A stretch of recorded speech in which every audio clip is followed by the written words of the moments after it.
देखते हैं question number 26। भूमि के एक बिंदु कहता है कि भूमि के एक बिंदु से जो मीनार के पाद बिंदु से 30 मीटर की दूरी पर है। ये आपका क्वेश्चन नंबर 26 से मान लीजिए भूमि है और भूमि के एक बिंदु से जो मीनार है, मीनार का जो पाद बिंदु है यहाँ से 30 मीटर की दूरी, यानी मीनार की जो पाद बिंदु है वो भूमि का एक पॉइंट से 30 मीटर की दूरी पे है और मीनार के शिखर यानी इस मीनार के शिखर का जो उन्नयन कोण है वह है कितना 60 डिग्री। तो कहता है मीनार की ऊंचाई निकालिए। अच्छा, इसकी ऊंचाई इसको मान लीजिए ए बी और सी, इसको एक्स मान लेते हैं। तो हम देखते हैं कि अगर हम राइट एंगल ट्रायंगल तो क्या होता है कि एंगल यहाँ पे है और ये लंब है और ये आधार है। तो लंब बटा आधार किसका होता है? tan का। tan कितना 60 डिग्री इज इक्वल टू लंब बटा आधार यानी x/30 हो जाएगा।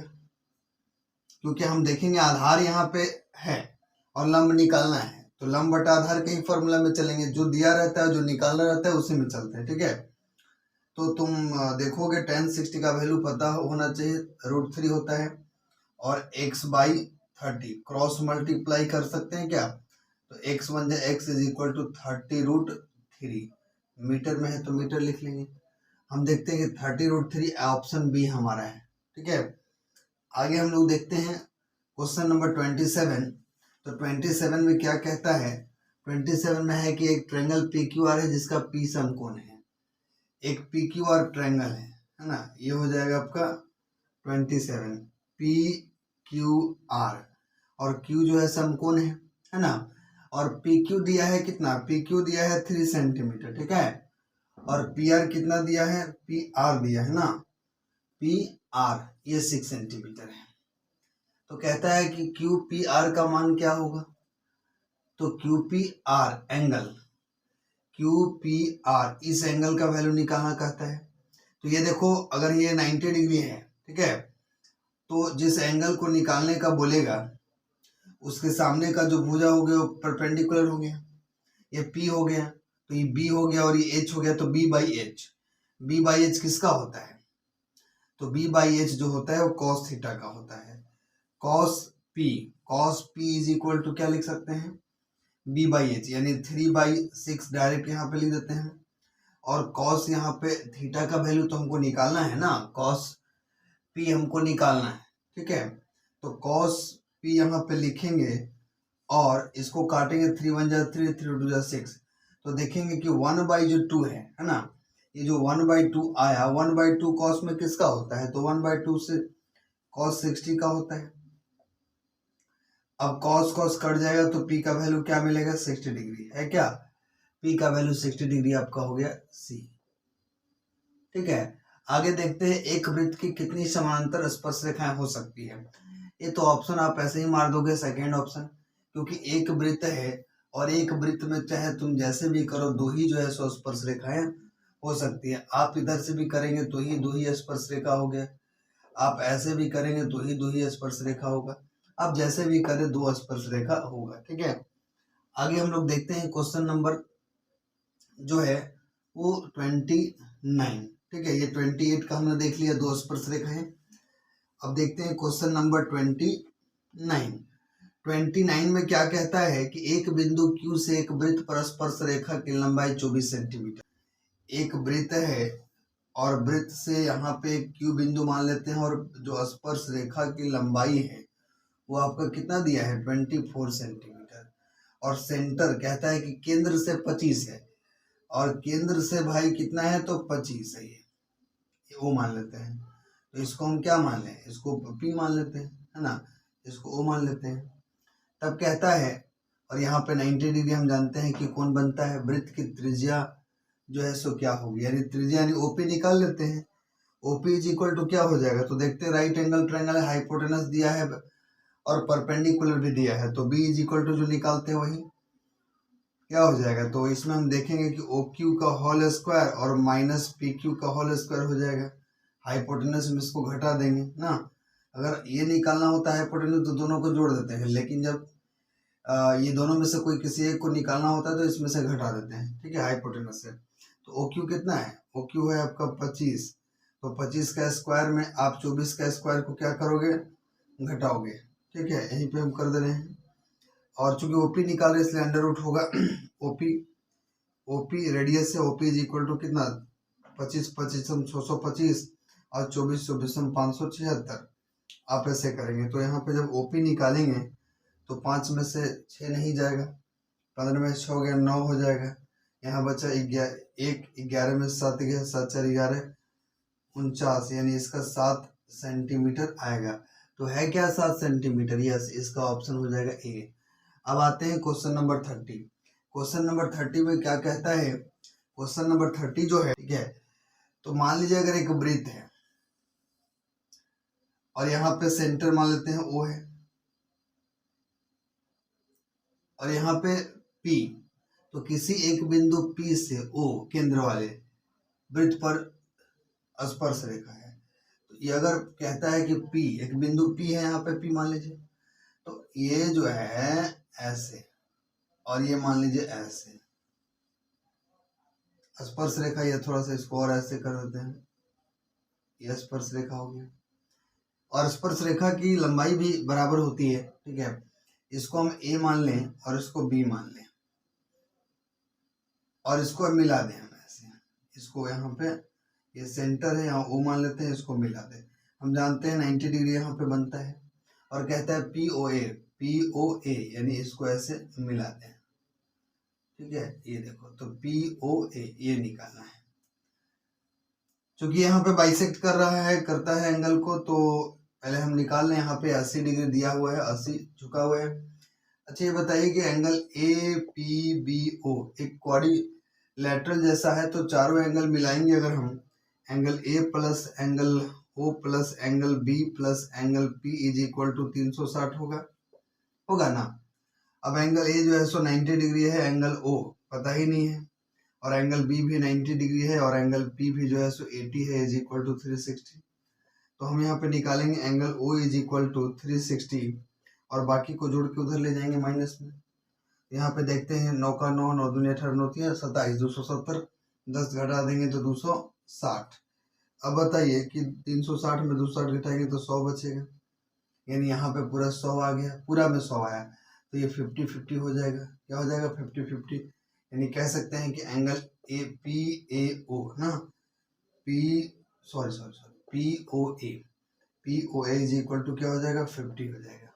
है क्या 50, यस, ये 50 डिग्री है।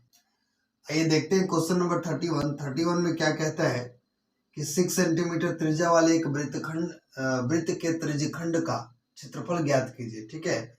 मान लीजिए एक वृत्त है और वृत्त के यहाँ पे केंद्र हो गया और ये है आपका त्रिज्यखंड, ये वृत्त का त्रिज्यखंड हो गया जिसका 60 डिग्री का एंगल है और त्रिज्या कितना बोल रहा है 6 सेंटीमीटर बोल रहा है, ठीक है। तो इसका कहता है कि क्षेत्रफल निकालिए। हम जानते हैं कि जो त्रिज्यखंड का क्षेत्रफल होता है, क्या होता है, त्रिज्यखंड का क्षेत्रफल जो होता है वो होता है θ/360 इंटू पाई आर स्क्वायर। तो थीटा कितना 60 डिग्री और 360 अब गुने पाई, तो पाई का 22/7 होता है और आर का होता है 6 गुने 6 हो जाएगा, ठीक है। काटो, 0 0 कट गया, 6 6 36 और ये 6 6 चला गया, तो क्या बचा 6 दूनी 12 के 2 हासिल 1, 6 दूनी 12 के 13/132/7 सेंटीमीटर स्क्वायर। चूंकि ये एरिया है, देखते हैं कि ये कौन है, ये बी ऑप्शन, ठीक है। तो चलो हम देखते हैं क्वेश्चन नंबर आपका 32, ठीक है। त्रिज्या आर वाले वृत्त की उस त्रिज्यखंड, मान लीजिए उस त्रिज्यखंड का क्षेत्रफल ज्ञात कीजिए जिसका कोण P है। अब सपोज दैट एक हम ले लेंगे सर्कल, ठीक है, ये वृत्त है। अब कहता है कि आर त्रिज्या क्या है इसका R, ये सेंटर हो गया। आर त्रिज्या वाले वृत्त के उस त्रिज्यखंड का क्षेत्रफल ज्ञात कीजिए जिसका कोण P है। P क्या है, इसका कोण P है मान लीजिए, ठीक है।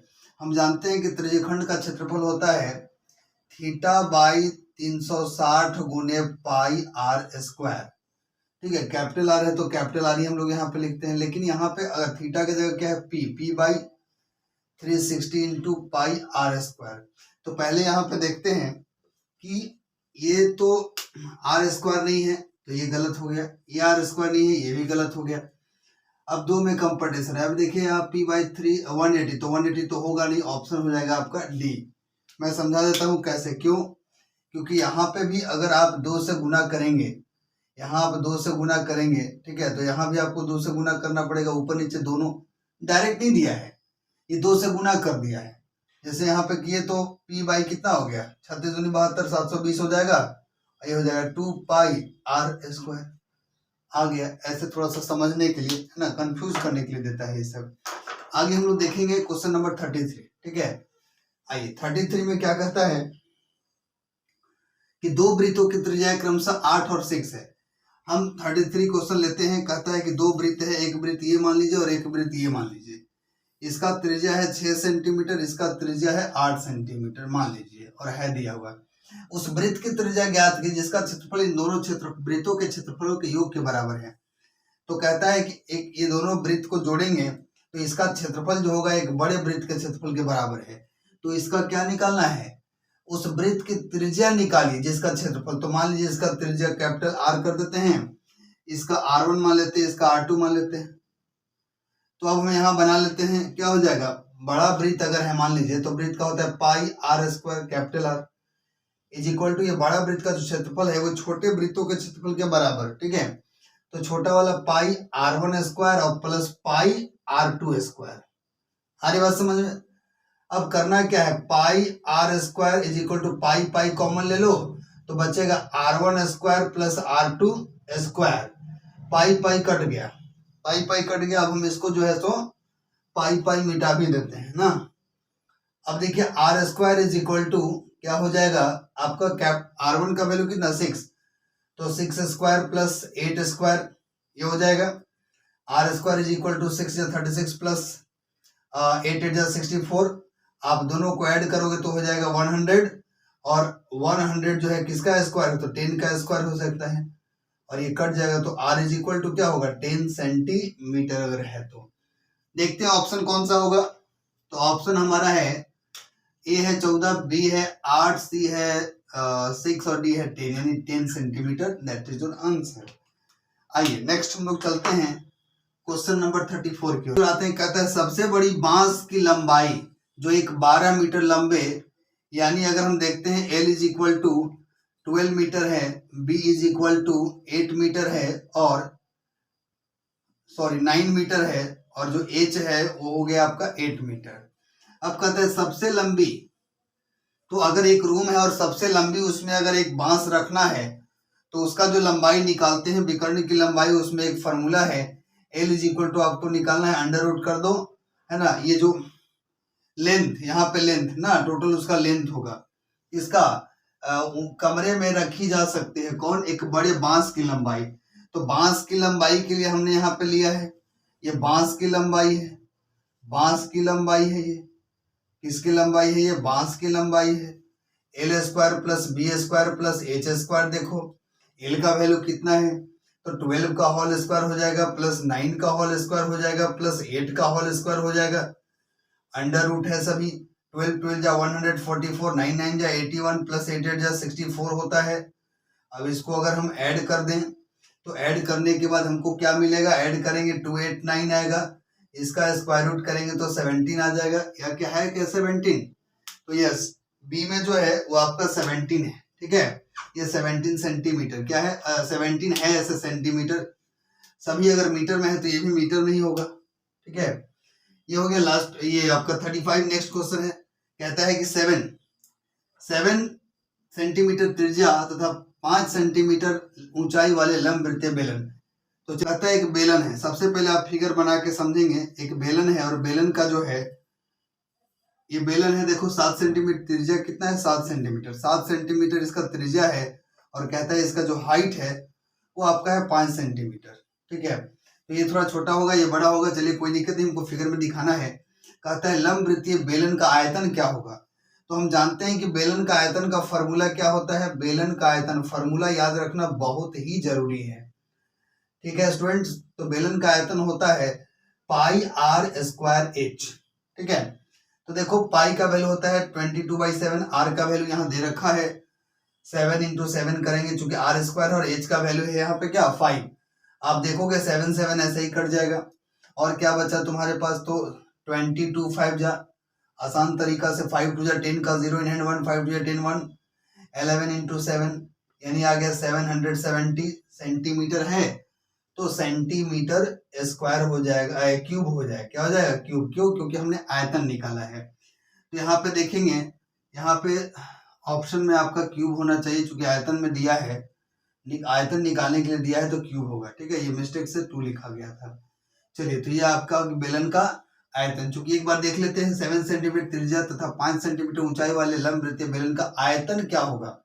और आयतन में जानते हैं कि 3 साइड को जो है से गुना करते हैं, ठीक है। और हम लोग आगे इस तरह से आगे जो 36 है वहां से भी देखेंगे आप 770 सेंटीमीटर क्यूब, ठीक है। इस क्वेश्चन को आपको समझ में आया होगा, और आप जो है इस तरह से इसको लाइक कीजिए, सब्सक्राइब कीजिए और शेयर जरूर कीजिए, ताकि और भी लोगों तक पहुंचे, और हम इस तरह वीडियो बनाते रहेंगे। यहाँ पे हम सॉल्यूशन देखते हैं। कहता है क्रमशः 6 सेंटीमीटर, 8 सेंटीमीटर और 10 सेंटीमीटर ये जो है त्रिज्याओं वाले धातु के 3 ठोस गोला को पिघलाकर एक बड़ा ठोस गोला बनाया जाता है। इस बड़ा गोले का त्रिज्या क्या होगी, बताइए। कहता है 3 गोला है, एक गोला, 2 गोला, 3 गोला, तीसरा गोला, ठीक है। इसका जो त्रिज्या है 6 सेंटीमीटर है, इसका त्रिज्या आपका 8 सेंटीमीटर है, और इसका त्रिज्या कितना है 10 सेंटीमीटर। और कहता है कि एक बड़ा गोले का त्रिज्या निकालिए। तो मान लो अगर हम इसको R1 मानते हैं, इसको R2 मानते हैं, इसको R3 मानते हैं, और एक गोला है उसको पिघला, तो गोले का आयतन क्या होता है, जो गोले का आयतन है, तो हम लिख सकते हैं कि बड़े गोले का आयतन, बड़े गोले का आयतन, चूंकि जब पिघला देंगे सब एक ही में आ जाएगा, है ना। बड़े गोले का आयतन इज इक्वल टू क्या हो जाएगा, तीनों का गोला का आयतन जोड़ देंगे हम, तो गोले का आयतन का होता है 4/3 पाई R1 क्यूब हो जाएगा, और प्लस 4/3 पाई R2 क्यूब हो जाएगा, और प्लस 4/3 पाई R3 क्यूब हो जाएगा। ये सबको जोड़ देंगे तो एक बड़ा गोला का हो जाएगा। आप इसको लिख सकते हैं 4/3 पाई R, कैपिटल R लिख देते हैं, बड़ा वाला गोले का R क्यूब कर देते हैं। अब देखोगे तो यहाँ पे हम 4/3 और पाई कॉमन ले सकते हैं। 4/3 और पाई कॉमन ले लिए, बड़ा ही आसान तरीका है। अब हमारे पास बचा R1 का क्यूब प्लस R2 का क्यूब और प्लस R3 का क्यूब। अब देखो तो यहाँ पे 4 कट गया, 3 मतलब 4/3 कट गया, पाई भी कट जाएगा। हम देखते हैं कि R cube is equal to क्या हो जाएगा, तो R1 का वैल्यू क्या है 6 का क्यूब हो जाएगा, प्लस 8 का क्यूब हो जाएगा, और प्लस 10 का क्यूब हो जाएगा। अब देखोगे तुम कि R cube is equal to 6 का होता है 216, और 8 का होता है 512, और 10 का होता है 1000।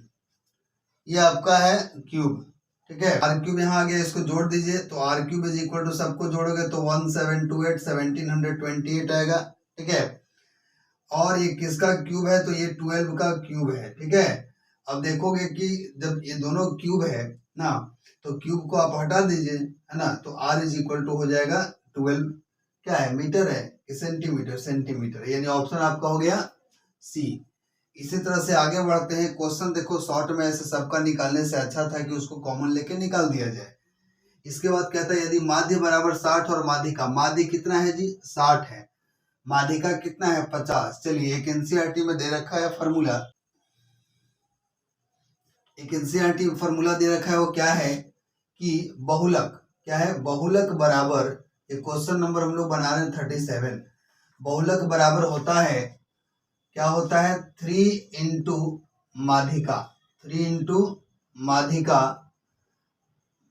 माध्यिका माइनस 2 इंटू माध्य, 2 इंटू माध्य, ठीक है।